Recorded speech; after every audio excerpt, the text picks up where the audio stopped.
I've got one question by email, which I promised to answer or to give an indication, and it's a quotation out of Rudolf Steiner's lecture on eurythmic therapy.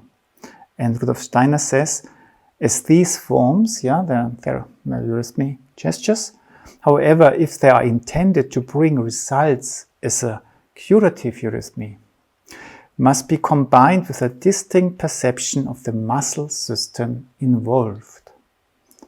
If you simply make the O form, as many eurythmists do at his time, it will suffice as an outward indication. It will not have a curative effect, however, unless in the process of doing the exercise, you feel the muscles throughout the arm. This leg swinging form has no effect. What does it mean to feel the muscles throughout the arm? To feel the muscles. That's why I always say, when you do an exercise, do it in a way that you feel something is happening within yourself and that the breath starts to react. Because then you know you were in the body. You have two ways of creating tension. You can just have it from outside and you just grab it in a way and then the hand is tense and strong, but it's a tension from without.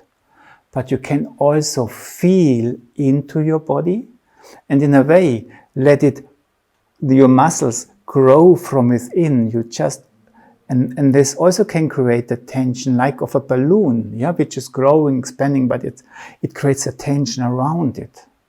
And then if you create this tension, then you know you are in it.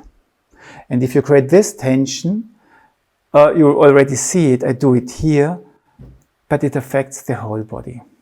If we do these exercises, try to be in the body and work in your muscle system from within. There's a video in the course Basic Principles of Eurythmy, which is called the U tension. U in the meaning of eurythmy, U tension, instead of this tension. And if you're interested, you can look into it and you can examine it, you can check if it's working, or you know if it's working when your body starts to become upright and your breathing system reacts.